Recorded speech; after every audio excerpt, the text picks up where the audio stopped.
August 23, 1942. The sky above Stalingrad tears open. At 6:00 p.m., 600 German bombers cross the Volga River in waves. The sound arrives first. A mechanical thunder that rattles windows and stops conversations mid-sentence. Then the shadows. Then the fire Luftwaffe Stukas and Heinkels unleash 40,000 incendiary bombs across the city in less than 2 hours. Wooden apartment blocks explode into columns of flame. Oil storage tanks rupture, spilling burning rivers through the streets. The thermite rains down like molten stars, igniting everything it touches. Homes, hospitals, schools, people. Civilians run toward the river. Mothers clutch children. Old men drag suitcases. The heat is so intense it melts asphalt. Smoke rises in a single black pillar visible for 60 miles. By nightfall, Stalingrad is a furnace. 40,000 civilians are dead. The city named after the Soviet leader burns under a blood-red sky. This is not the battle yet. This is the announcement.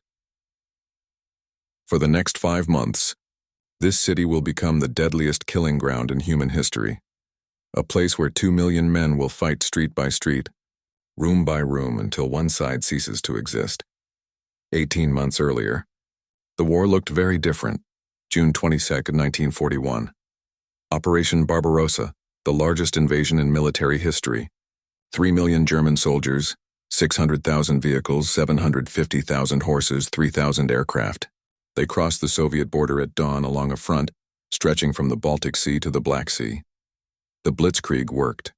Soviet border defenses collapsed within hours. Entire armies were encircled and destroyed in massive cauldron battles. By September, German forces had advanced 500 miles. Leningrad was besieged. Kiev had fallen. Moscow itself seemed within reach. But Moscow did not fall. The Wehrmacht stalled 15 miles from the Kremlin in December 1941. Soviet winter counteroffensives pushed them back. The myth of German invincibility cracked. Hitler's promise of a swift victory evaporated in the snow and mud outside the Soviet capital. Still, the damage was catastrophic. The Red Army had lost 4 million men, killed, wounded, or captured. The Luftwaffe controlled the skies. German panzers had proven superior in open battle. The Soviet Union was bleeding, retreating, barely holding. By spring 1942, Hitler needed a new strategy. He turned south. Case Blue, Fall Blau, was designed to deliver what Barbarossa had not: total victory. The plan was ambitious and brutal. German forces would drive southeast toward the Caucasus oil fields, the lifeline of the Soviet war machine. Capturing Baku, Grozny, and Maikop would cripple Soviet fuel supplies while securing oil for the Wehrmacht. Without oil, the Red Army's tanks would stop. Its planes would be grounded. The Eastern Front would collapse. The offensive began in late June 1942. Army Group South, commanded by Field Marshal Fedor von Bock, smashed through Soviet lines near Voronezh. The Sixth Army, led by General Friedrich Paulus, advanced rapidly. The 4th Panzer Army raced ahead. Soviet forces retreated in chaos. The Wehrmacht once again looked unstoppable. But Case Blue had 2 objectives, and that was the problem. Hitler wanted the oil fields. He also wanted the city on the Volga, Stalingrad. The city held no significant industrial value compared to other targets. It was not a fortress. It was not a natural stronghold. But it carried one weight that could not be measured in strategic terms. It carried Stalin's name. For Hitler, capturing Stalingrad meant humiliating the Soviet leader personally. It meant cutting the Volga River, the vital supply artery running north-south through the heart of Russia. It meant proving German dominance not just militarily but symbolically. For Stalin, losing the city was unthinkable. The 2 dictators, each obsessed with their own image, turned a medium-sized industrial city into the focal point of the entire war. Geography became ideology. The battle would not be fought for tactical advantage alone. It would be fought for pride, for terror, for the right to claim victory over the other. By late July, the Sixth Army was closing in. General Friedrich Paulus was a careful, methodical officer, 52 years old, aristocratic, precise. He had served as a staff officer for most of his career, a planner, not a frontline commander. He believed in logistics, preparation, overwhelming force applied intelligently. His Sixth Army was one of the finest formations in the Wehrmacht, battle-hardened, well-supplied, confident. They expected resistance. They did not expect what was coming. As August began, German forward units reached the outer suburbs of Stalingrad. Reconnaissance reported Soviet forces digging in along the western approach. The Luftwaffe began preparatory bombing runs. Paulus ordered his divisions into assault positions. On August 19th, Stalin issued a directive to the defenders, not one step back. Order number 227 was not a rallying cry. It was a death sentence with conditions. Issued on July 28, 1942, the order outlawed unauthorized retreat. Any soldier who fell back without orders would be shot. Officers who allowed withdrawal would be arrested and executed. Entire units that broke under pressure would be disbanded. Their men sent to penal battalions, strafbats, where life expectancy was measured in days. Behind the front lines, NKVD blocking detachments waited with machine guns. Their orders were simple: shoot anyone running backward. This was not inspiration. This was mathematics. Stalin calculated that more men would die retreating than fighting. So retreat was removed as an option. The Soviet Union had lost vast territory: Ukraine, Belarusia, the Baltics, Crimea. Millions of civilians were under German occupation. Factories had been evacuated east of the Urals. The Red Army had suffered unimaginable casualties. Another major city could not fall without consequence. Stalingrad became the line. The city itself stretched for 30 miles along the western bank of the Volga River. It was long and narrow, rarely more than 2 or 3 miles wide. To the west lay open steppe. To the east, the river, half a mile across, fast-moving, lethal. There was no escape route, no fallback position. Defenders had the Volga at their backs. Stalin appointed General Vasily Chuikov to command the 62nd Army inside the city. Chuikov was 42 years old. Blunt, ruthless, a peasant's son who had clawed his way up through the Red Army ranks. He had survived the purges. He had no illusions about Soviet military doctrine or German superiority in open battle. He understood one thing clearly: in the rubble, the rules changed. We will defend the city or die in it, he told his officers. He meant it literally. Chuikov moved his headquarters onto the Volga River bank, within artillery range of German positions. He placed his command post in a bunker carved into the cliffside, so close to the front that he could hear individual rifle shots. This was psychological warfare against his own men. If the commander would not retreat, neither could they. By mid-August, the German 6th Army had nearly reached the city's outskirts. Paulus had 300,000 men, 500 tanks, and total air superiority. Soviet defenses were thin, improvised, desperate. The Luftwaffe began systematic destruction of Stalingrad's infrastructure: bridges, factories, rail yards, anything that could support defense or supply. Then came August 23rd. The firebombing turned Stalingrad into an inferno. Entire neighborhoods vanished. Survivors hid in basements, in sewers, and the wreckage of their homes. The Volga ferries worked through the night, evacuating thousands of civilians under fire. Many boats sank. Bodies floated downstream for days. But the bombing also created something unexpected: rubble. Miles and miles of shattered brick, twisted steel, collapsed buildings. The city became a landscape of jagged ruins, perfect for defense, nightmare for attackers. Every heap of debris was a potential firing position. Every basement a bunker, every street a kill zone.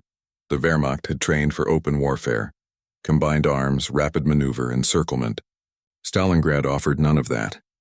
It offered close-quarters brutality, where air superiority meant nothing and tanks became steel coffins. By early September, German forces entered the city's northern suburbs. The 6th Army expected to clear resistance within weeks. Paulus believed his superior firepower and discipline would overwhelm Soviet defenders. He was wrong. The Red Army fed reinforcements across the Volga every night.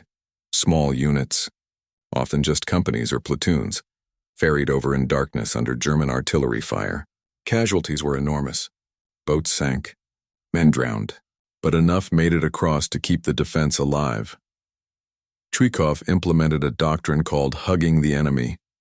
Soviet positions moved as close as possible to German lines, sometimes within 50 meters. This neutralized German artillery and air support. Bombers could not strike without hitting their own troops. The battle compressed into hand-to-hand savagery. Hitler followed the battle obsessively. He received daily reports. He studied maps. He demanded updates on specific streets, specific buildings. He told Paulus to take the city quickly, to crush Soviet resistance, to secure the Volga before winter. Stalin was equally fixated. He ordered Zhukov to hold at all costs. He sent his best general, Georgy Zhukov, to oversee the broader front. He approved desperate measures, using workers as soldiers, arming factory militias, fortifying every building as a strong point. By late September, the Sixth Army controlled roughly half the city. But progress slowed to meters per day. German soldiers began calling it Rattenkrieg, the War of the Rats. Battles lasted hours for single rooms. Snipers ruled the ruins. Life expectancy for a Soviet soldier dropped to 24 hours. For officers, it was 3 days. The city was dying, but it would not surrender. And in the steppe beyond the ruins, Soviet forces were gathering in secret, divisions, tanks, artillery, preparing for something the Germans did not see coming. Angle 1. The human cost. Life in the ruins, survival in Stalingrad was not heroic. It was animal. German soldiers lived in the shells of apartment buildings surrounded by corpses they could not bury. The smell of death saturated everything: clothing, food, breath. Men slept in shifts, rifles loaded, grenades within reach. At night, Soviet infiltrators crept through the rubble, slitting throats, stealing supplies, disappearing before dawn. Soviet defenders existed on starvation rations: a piece of bread, a tin of meat shared among 5 men, water drawn from the Volga, often contaminated, sometimes mixed with blood. Wounded soldiers lay in cellars for days without morphine, their screams echoing through the ruins until they stopped. There was no front line in the traditional sense. German forces might hold the first floor of a building while Soviets occupied the second. Staircases became battlegrounds. Grenades were tossed through doorways. Bayonets and entrenching tools replaced rifles in hallways too narrow to aim. Men fought with fists, with rocks, with desperation. One Soviet soldier wrote in his diary, "We have fought for 15 days for a single house. The front is a corridor between burnt rooms. From downstairs you can hear the Germans, but we cannot see them. If we do, we die." Winter arrived early. By October, temperatures dropped below freezing. Soldiers wrapped themselves in anything: curtains, newspapers, dead men's coats. Frostbite claimed as many casualties as bullets. Fingers turned black. Toes fell off. Men urinated on their hands to warm them. The Germans called it verdammtes Stalingrad, damned Stalingrad. The Soviets called it Maya Sorubka, the meat grinder. Angle 2. Urban. Warfare revolution. The factory fortresses Stalingrad redefined modern combat. The city's northern industrial district, Dzerzhinsky tractor factory, Barakati gun factory, Red October steel plant became fortress complexes. Soviet engineers turned assembly lines into firing positions. Factory walls, reinforced concrete 3 feet thick, absorbed artillery shells. Furnaces still glowing from production became incendiary traps. The tractor factory alone stretched for 2 kilometers. Inside, Soviet defenders held workshops, storage halls, and underground tunnels. German assaults gained ground floor by floor, but every meter cost lives. One German lieutenant recorded, "We fight for a workshop all morning. By afternoon, they counterattack from the sewers. By evening, we have lost what we took." Soviet tactics evolved through necessity. Snipers positioned themselves in ruined chimneys, water towers, half-collapsed walls. They learned to wait hours for a single shot. German officers became priority targets. Killing a lieutenant caused more chaos than killing 10 soldiers. Zhukov encouraged storm groups, small units of 6 to 10 men, each with specific roles: a scout, a machine gunner, grenade throwers, a flamethrower operator. They moved through the ruins like hunter packs, clearing buildings room by room, never staying in one position long. The Germans responded with their own storm tactics. Pioneer combat engineers used flamethrowers and explosive charges to blast through walls. Instead of entering through doors, they created new entrances. Instead of fighting upstairs, they collapsed floors. Tanks became useless. Streets too narrow. Rubble too deep. Soviet anti-tank teams hid in basements with magnetic mines, waiting for panzers to rumble overhead. 1 soldier, 1 mine, 1 dead tank. Air superiority meant nothing when the enemy was 30 meters away. Luftwaffe pilots could not distinguish German positions from Soviet ones. The ruins all looked the same from above: gray, shapeless, burning. Every building became a small war. Every block a separate battle. Victory was not measured in territory taken, but in whether you survived the day. Angle 3. Soviet desperation, propaganda, punishment, and willpower. The Red Army held Stalingrad through calculated terror and mythology. Political officers, commissars, moved among the troops, repeating the same message. There is no land beyond the Volga. It was a lie. Siberia stretched thousands of miles east, but the phrase became doctrine. It meant there was no retreat, no option but victory or death. Soviet propaganda turned individual soldiers into legends. Vasily Zaitsev, a shepherd from the Urals, became the face of Soviet resistance. His reported 242 kills, mostly German officers, were broadcast on radio, printed in newspapers, painted on posters. Whether the numbers were accurate did not matter. Soldiers needed symbols. Zaitsev became one. Punishment was immediate and public. Soldiers caught retreating were shot in front of their units. Officers who lost positions faced tribunals. Entire companies deemed cowardly were disbanded. Their men sent to penal battalions to clear minefields with their bodies. Yet morale held. Not through inspiration, but through mathematics and survival instinct. Soldiers calculated their odds. Crossing the Volga into Stalingrad meant probable death. Refusing to cross meant certain execution. At least in the city there was a chance. Reinforcements arrived every night. Ferries loaded with men crossed the dark river under artillery fire. Many boats never reached the western shore. Those that did unloaded traumatized conscripts, teenagers, factory workers, prisoners released from gulags and given rifles. Most had no training. Many had never fired a weapon. They were given 3 instructions. Follow the man in front of you, kill Germans, do not retreat. Life expectancy, 1 day, but some survived. And those who survived learned. They became the core of Soviet defense, hardened, ruthless, capable of horrors that shocked even their own commanders. They fought not for Stalin, not for communism, but because stopping meant dying.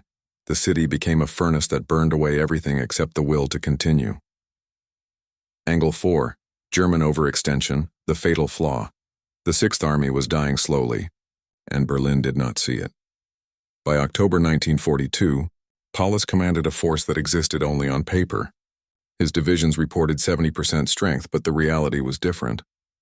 Companies that should have numbered 120 men fielded 30. Battalions bled out daily in the ruins. Replacements arrived in small groups, untrained teenagers from Bavaria and Saxony who died within hours. Supply lines stretched across 400 miles of Soviet steppe. Every gallon of fuel, every artillery shell, every loaf of bread traveled by truck convoy through partisan-infested territory. Soviet guerrillas ambushed supply columns nightly. Trucks burned. Drivers were found with their throats cut. The Luftwaffe struggled to maintain air superiority. Soviet fighters, Yak-1s, GG-3s, began contesting the skies. German bombers still struck daily, but at increasing cost. Fuel shortages forced rationing. Planes sat grounded while infantry begged for air support. Meanwhile, the Sixth Army's flanks were exposed, north and south of Stalingrad. German lines were held by Allied forces, Romanian, Hungarian, and Italian divisions. These units were poorly equipped, undermanned, and demoralized. They lacked anti-tank weapons capable of stopping Soviet T-34s. Their morale was low. They had not volunteered for Hitler's war. They were there because their governments had allied with Germany out of fear or opportunism. Soviet intelligence noted the weakness. General Georgy Zhukov, coordinating operations from Moscow, studied the maps and saw the opening. The Sixth Army was fixed inside Stalingrad, bleeding itself white in urban combat. Its flanks were vulnerable. Its supply lines were brittle. And winter was coming. Zhukov began concentrating forces in secret. 1 million men, 13,000 artillery pieces, 900 tanks. They moved at night, camouflaged during the day, forbidden to use radios. The buildup was invisible to German reconnaissance. Paulus sensed something was wrong. His intelligence officers reported Soviet troop movements. Prisoners spoke of new divisions arriving, but Hitler dismissed the warnings. He believed the Soviets were too weak, too disorganized, too broken to launch a major offensive. He was catastrophically wrong. The Sixth Army was a fist punching into a wall, unaware that the wall was about to close around it. Angle 5. Leadership clash. Paulus versus Zhukov. Hitler versus Stalin. Two commanders. Two methods. Two obsessions. General Friedrich Paulus embodied Prussian military tradition, order, discipline, obedience. He followed doctrine. He planned meticulously. He trusted that superior training and firepower would prevail. When progress stalled, he requested more troops, more artillery, more time. He believed victory was inevitable if only the correct force was applied, but Stalingrad had no doctrine. Paulus sent battalions into the ruins expecting tactical results. Instead, they disappeared into rubble and chaos. He ordered engineers to clear factories. They spent weeks fighting for single buildings. He committed his reserves piecemeal, feeding strength into a city that devoured it without giving ground. By November, Paulus was exhausted. He slept 3 hours a night. His staff officers reported breakdowns, men weeping, refusing orders, staring at maps without speaking. Paulus himself developed a nervous tic. He chain-smoked. He sent daily reports to Hitler requesting permission to withdraw to better positions. Permission was always denied. Across the Volga, Vasily Zhukov commanded with brutal simplicity. He had no illusions about Soviet military superiority. German soldiers were better trained. German equipment was superior. German tactics were more sophisticated. So Zhukov removed the battlefield where those advantages mattered. He brought the fight close. He kept Soviet positions within grenade-throwing distance of German lines. He flooded the ruins with small mobile units that could react faster than German command structures could coordinate. He accepted horrific casualties as the cost of holding. Zhukov's headquarters was shelled daily. He moved his command post 3 times in October alone. Once, German troops broke through to within 200 meters. He refused to evacuate. When staff officers suggested retreating across the Volga, he pulled his pistol and asked if anyone else had suggestions. No one did. Above them, 2 dictators waged war through stubbornness. Hitler declared Stalingrad would fall because he willed it. He overrode his generals. He forbade retreat. He demanded progress reports on individual streets. The city became personal, not a tactical objective, but proof of his dominance over Stalin. Stalin mirrored that obsession. He refused to consider abandoning the city, even when Zhukov suggested withdrawing to save forces for a counteroffensive. The city bore his name. Losing it meant losing face. So he fed men into the battle, accepting casualties that would have broken any other nation. Both leaders turned Stalingrad into a contest of wills, fought with other men's lives. Angle 6. The sniper duel. Vasily. Zaitsev and psychological warfare. Not all battles were fought with artillery.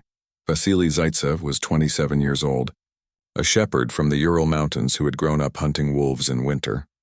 He arrived in Stalingrad in September 1942 as an ordinary rifleman in the 284th Rifle Division. Within weeks, he was the most famous soldier in the Soviet Union. Zaitsev understood something fundamental. In the rubble, patience was more lethal than firepower. He moved at night. He selected positions during the day, ruined water towers, collapsed chimneys, shell holes with clear sightlines. He would lie motionless for hours, sometimes 8 or 10, waiting for a target to reveal itself. A cigarette lit, a helmet lifted above a parapet, an officer pointing at a map, 1 shot, 1 kill. German officers began dying at an alarming rate. Lieutenants were found with bullet holes through their foreheads. Captains giving orders dropped mid-sentence. The psychological effect was devastating. Junior officers stopped wearing insignia. They removed their binoculars. They avoided giving orders in the open. Soviet propaganda seized on Zaitsev. His face appeared on posters. His methods were taught to other snipers. He trained dozens of students, men and women, in his techniques. By October, Soviet sniper teams were active throughout the city, killing German soldiers with industrial efficiency. The Wehrmacht responded by deploying its own snipers. One of them, possibly SS Standartenführer Heinz Torvald, possibly a composite of several sharpshooters, allegedly arrived in Stalingrad specifically to hunt Zaitsev. Soviet accounts describe a duel lasting days, 2 snipers stalking each other through the ruins, each trying to outwait and outthink the other. The truth is obscured by propaganda. Thorvald may not have existed. The duel may have been embellished or entirely fabricated for morale purposes. But the psychological reality was undeniable. German soldiers began fearing individual Soviet marksmen as much as artillery barrages. Snipers became ghosts, invisible, untraceable, capable of killing anyone, anytime, anywhere. The ruins amplified fear. Every window was a potential firing position. Every pile of rubble might hide a shooter. German soldiers moved in short bursts, never lingering, never exposing themselves longer than necessary. In a battle measured by meters and buildings, snipers redefined the mathematics of survival. They did not hold ground. They made ground too dangerous to take. November 19, 1942, 5 a.m. The steppe north of Stalingrad erupts. 3,500 Soviet guns open fire simultaneously along a front 80 miles wide. The barrage is biblical, shells falling at a rate of 500 per minute, turning Romanian positions into craters and dust. The ground shakes. Men wake screaming, ears bleeding, buried alive in collapsing trenches. Operation Uranus has begun. For 80 minutes, the artillery pounds Romanian Third Army positions. Entire battalions cease to exist. Communication lines are severed. Command posts are obliterated. Survivors huddle in dugouts waiting for it to stop. At 6:20 a.m., the barrage lifts. Soviet tanks emerge from the fog. T-34s and KV-1s roll forward in waves, thousands of them, spread across the steppe like a steel tide. Behind them, infantry advances in mass formations. The Romanians, shell-shocked and leaderless, fire what weapons remain. It is not enough. Romanian anti-tank guns, 37mm PaK 36X, relics from another war, bounce shells off Soviet armor. The T-34s do not slow. They crush gun positions under their treads, firing point-blank into trenches, grinding through defenses that were never designed to stop them. By noon, the Romanian Third Army has disintegrated. Entire divisions surrender. Others flee west in panic. Officers abandon their men. Command collapses. The Soviet 5th Tank Army under General Romanenko punches through the gap and turns south, racing toward the city. Paulus receives the first reports at his headquarters in Gumrak, 15 miles west of Stalingrad. He does not believe them. The reports describe massive Soviet tank formations, breakthroughs across the entire northern flank, Romanians in full retreat. It sounds impossible. Soviet forces are supposed to be exhausted, broken, incapable of offensive operations. Paulus requests clarification. He demands updated intelligence. The intelligence confirms the nightmare. Simultaneously, 120 miles south of Stalingrad, a second hammer falls. Soviet forces strike the Romanian Fourth Army defending the steppe below the city. The pattern repeats. Artillery tanks collapse. By afternoon, both pincers are driving deep into the German rear, moving at speeds that shock Soviet commanders themselves. The plan is brilliant in its simplicity. While the Sixth Army is fixed inside Stalingrad, bleeding itself white in urban combat, Soviet forces bypass the city entirely. They target the weak flanks, Allied troops with inferior equipment and low morale. Once through, the two armored spearheads will meet west of the city, encircling the Sixth Army completely. A pocket, a cauldron, a death trap. Paulus finally understands. He sends urgent messages to Army Group B headquarters, requesting permission to withdraw from Stalingrad before the encirclement closes. His Chief of Staff, General Arthur Schmidt, argues for immediate breakout. The window is narrow but still open. The response from Hitler's headquarters is delayed. Hours pass. Soviet tanks advance. The pocket shrinks. On November 20th, the northern and southern pincers are 60 miles apart. German units try to form defensive lines, but there are not enough troops.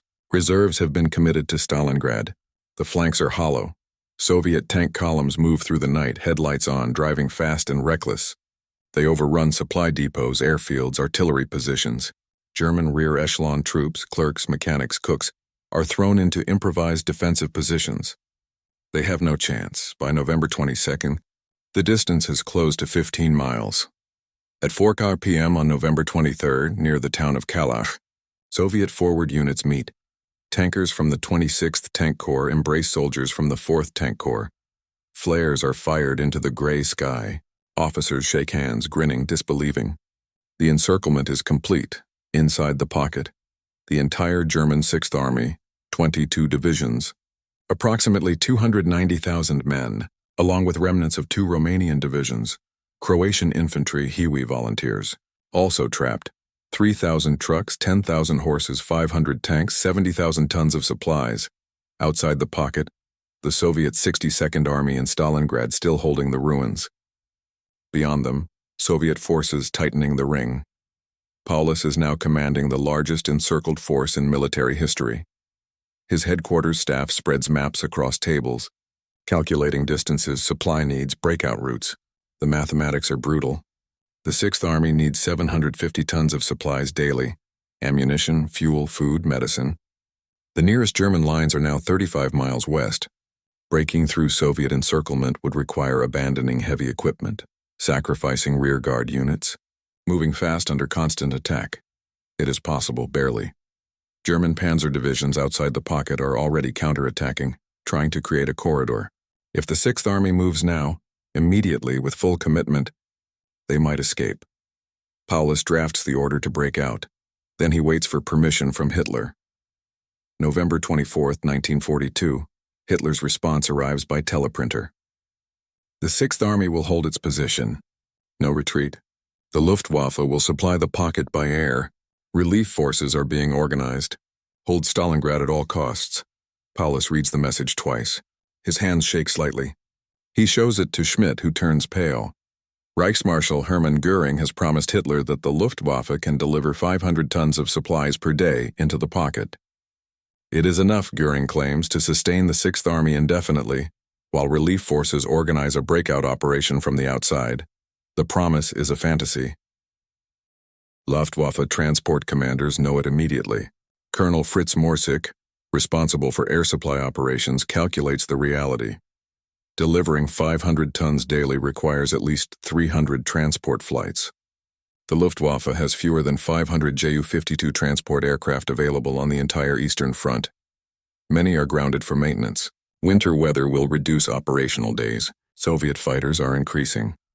The maximum sustainable airlift, under perfect conditions, is perhaps 150 tons per day. That is not enough to feed an army. But Göring has given his word to the Führer, and Hitler has ordered the 6th Army to hold. Paulus obeys. The breakout order is cancelled. German forces dig in around the perimeter of the pocket, creating a defensive ring roughly 30 miles east to west, 20 miles north to south. The city of Stalingrad sits on the eastern edge. Behind them, the Volga. Ahead, Soviet armies closing in. The airlift begins on November 25th. Pitomnik airfield inside the pocket becomes the lifeline. Ju-52 transports land under fire, engines running, cargo doors open. Ground crews throw out crates of ammunition and bread. Load wounded onto return flights. Work frantically while Soviet artillery searches for range. The first day, 70 tons arrive. The second day, 50. The third day, weather grounds the fleet. Snow falls. Visibility drops to 0.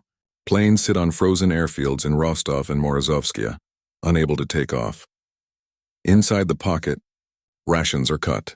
Soldiers receive half rations, 300 grams of bread per day, watery soup, occasional horse meat. It is starvation by mathematics. The human body burns 3,000 calories daily in combat conditions, especially in winter. The 6th Army is receiving 1,200. Men begin to weaken. By early December, temperatures plunge to minus 20 degrees Celsius. Frostbite casualties outnumber combat wounds. Soldiers wrap their feet in paper and rags. Fires are forbidden. Smoke draws Soviet artillery. At night, men huddle together for warmth, sometimes waking to find the soldier beside them frozen solid. The wounded die in field hospitals that have no medicine, no anesthetics, no heat. Surgeons amputate frostbitten limbs without morphine. Gangrene spreads. The dead are stacked outside in frozen piles because the ground is too hard to dig graves. Horses are slaughtered for meat. First the pack animals, then the cavalry mounts, finally the officers' horses. When the horses are gone, soldiers boil leather boots and belts to make a kind of gelatinous soup. Still, the order remains. Hold on December 12th. A relief operation launches from outside the pocket. Field Marshal Erich von Manstein, commanding Army Group Dawn, organizes a rescue mission, Operation Winter Storm. The 4th Panzer Army, under General Hermann Hoth, drives northeast toward Stalingrad with 230 tanks. Their objective: break through Soviet lines, create a corridor, allow the Sixth Army to withdraw. The attack makes progress. German panzers smash through Soviet defenses, advancing 30 miles in 4 days. By December 19th, they are within 35 miles of the pocket's perimeter. Manstein radios Paulus, begin the breakout. Fight your way southwest. The window is open. Paulus hesitates. He has explicit orders from Hitler not to abandon Stalingrad. Breaking out would mean disobeying the Führer directly. He requests clarification from Berlin. Hitler's response: hold Stalingrad. The relief force will reach you, but the relief force cannot reach him. Soviet reinforcements arrive from the north. The Second Guards Army, fresh, well-equipped, aggressive. They counterattack against Manstein's flanks. The advance stalls. On December 24th, Hoth's panzers are forced to retreat. Operation Winter Storm collapses. The window closes. Inside the pocket, soldiers listen to radios broadcasting Christmas carols from Germany. They hear messages from families, promises that they will be home soon, assurances that relief is coming. The messages are lies designed to sustain morale. There will be no relief. By late December, the Luftwaffe airlift is failing catastrophically. Soviet fighters, Yak-9s, La-5s hunt transports over the steppe. Ju-52s fall daily, burning into the snow. Airfields inside the pocket are shelled constantly. Potomnik is under direct artillery observation. Planes land, unload, take off within minutes, dodging shells. Daily supply deliveries average 90 tons. The Sixth Army needs 750. Soldiers are eating 1 slice of bread per day. They chew on frozen grain intended for horses. They drink melted snow. Dysentery spreads. Typhus appears. Men too weak to stand are still ordered into defensive positions. In Stalingrad's ruins, Soviet forces sense the shift. German attacks weaken. Counterattacks lose intensity. Buildings change hands less frequently. The pressure eases. Zhukov orders probing assaults. Soviet infantry test German lines, searching for weak points. They find them. Entire German companies have ceased to exist. Positions are held by platoons, by squads, sometimes by 5 men with 1 machine gun. The Sixth Army is dying. On January 8, 1943, Soviet commanders offer Paulus surrender terms: honorable capitulation, adequate food and medical care, repatriation after the war. The message is delivered by 3 Soviet officers under a white flag. They are escorted blindfolded to Paulus's headquarters at Gumrak. Paulus reads the ultimatum. He discusses it with his staff. Schmidt argues against surrender. German armies do not capitulate. Paulus agrees. He sends the Soviet officers back with his refusal. Hitler is informed. He promotes Paulus to field marshal by radio. The message is clear. No German field marshal has ever surrendered. Paulus is expected to die before dishonoring that tradition. On January 10th, the final Soviet assault begins. Operation Ring, 5,000 guns. 7 armies, overwhelming force applied to crush the pocket systematically. Soviet artillery pounds German positions for hours. Then infantry advances, supported by tanks, flamethrowers, storm groups. The perimeter collapses inward. German forces retreat toward Stalingrad, abandoning the western pocket. Potomnik airfield falls on January 16th. The last supply line is severed. A smaller airfield, Gumrak, handles flights for 2 more days before it too is overrun. Now there is no airlift, no supplies, no hope. The Sixth Army fractures into isolated pockets. Communication breaks down. Units fight independently, surrounded without orders. Some surrender. Others fight until ammunition runs out, then surrender. A few continue fighting with bayonets and grenades until they are killed. Paulus moves his headquarters into the basement of the Univermag department store in central Stalingrad. He is 52 years old. He weighs 30 pounds less than he did in November. He has not slept more than 3 hours in months. His uniform hangs loose. His hands tremble. On January 30th, Hitler promotes him again. Now he is Germany's newest field marshal, the highest military rank. The implication could not be clearer. January 31st, 1943. Morning. Soviet. Troops surround the Univermag department store. DD. Building is a shattered concrete shell, pockmarked by artillery. Windows blown out, walls scorched black. Inside, in a basement lit by flickering candles, Field Marshal Friedrich Paulus sits at a makeshift desk.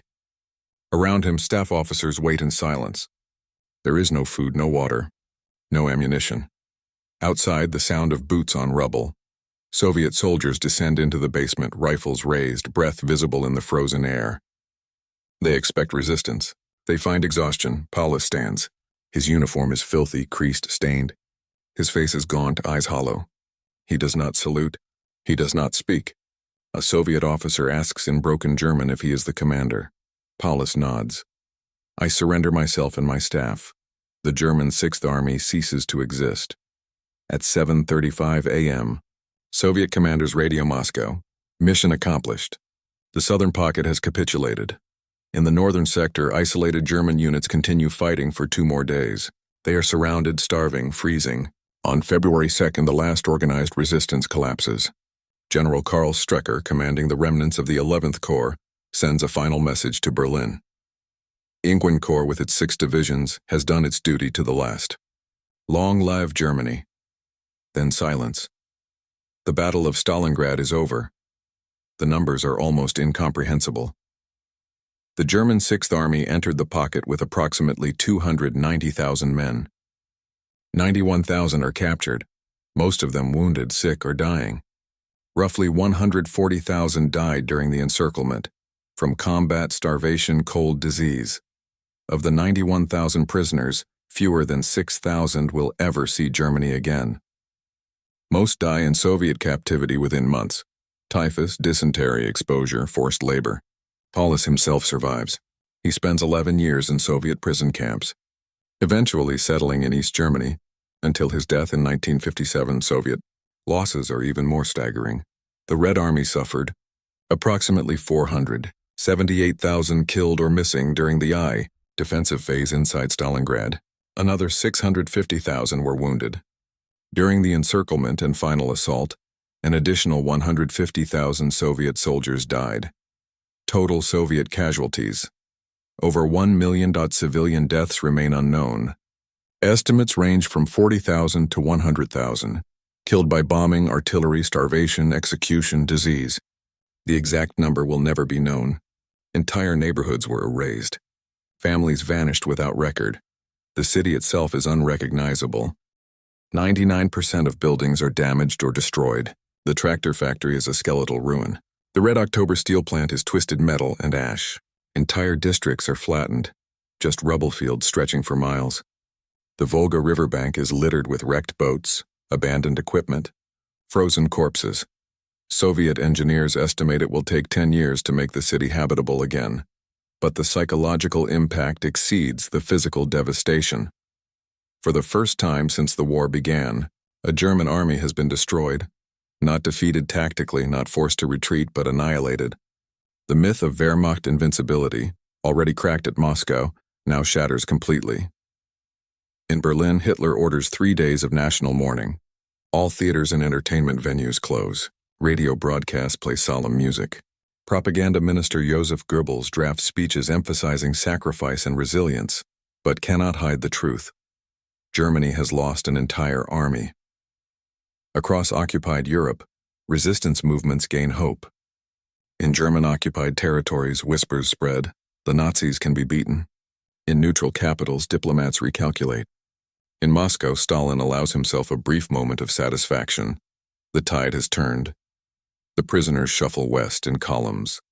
91,000 men, what remains of the 6th Army, march through the frozen steppe under Soviet guard. They move slowly. Wounded men lean on comrades. Frostbitten soldiers stumble and fall. Those who cannot keep pace are left behind. Soviet guards do not shoot them. They do not need to. The cold does the work. The march takes weeks. Prisoners receive minimal rations: a piece of bread, thin soup.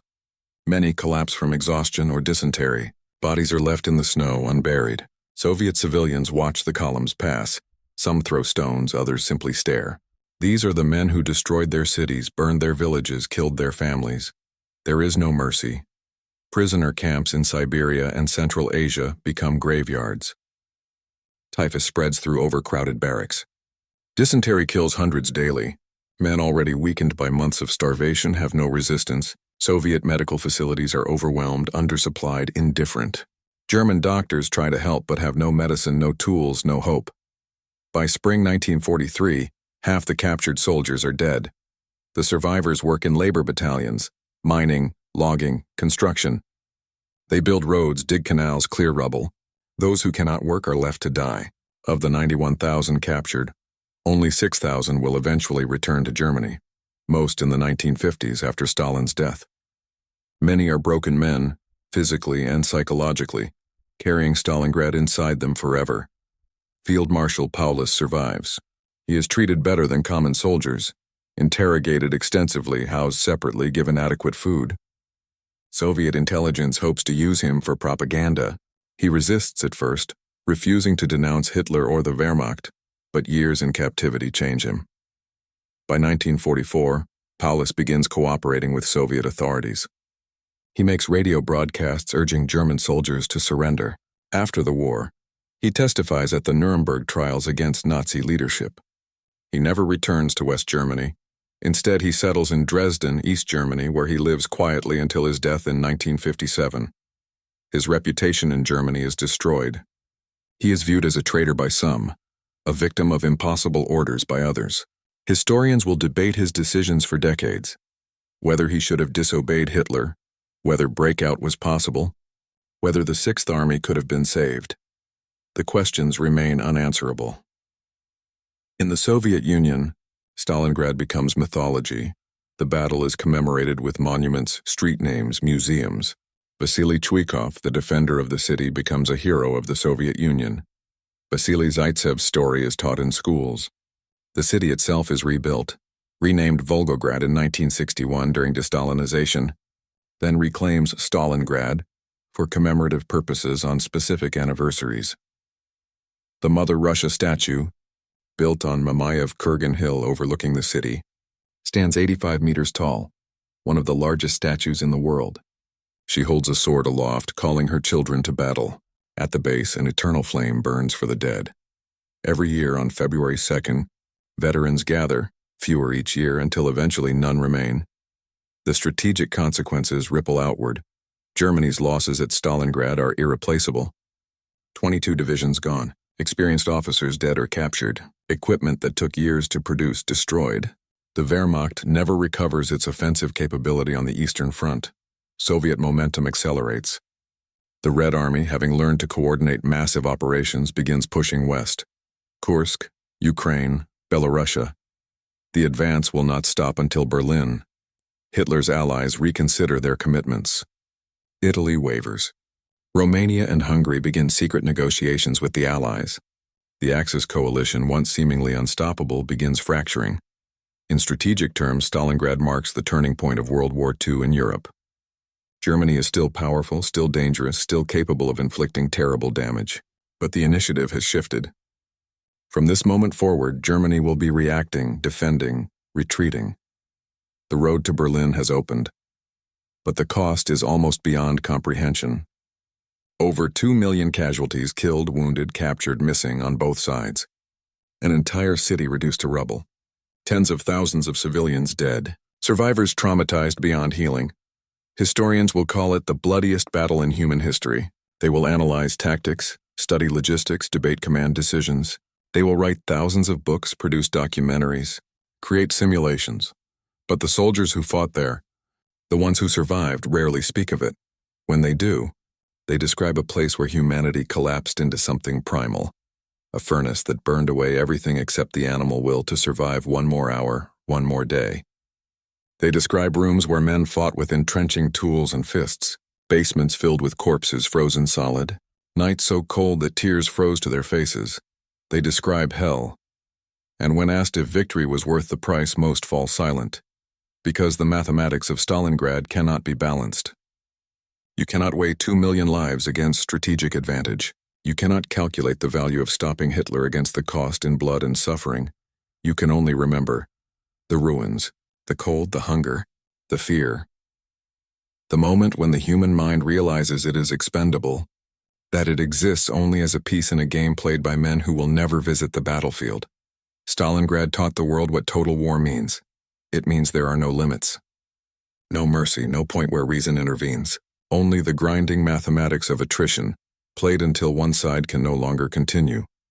There is a photograph taken in Stalingrad after the battle. A Soviet soldier stands in what was once a city square.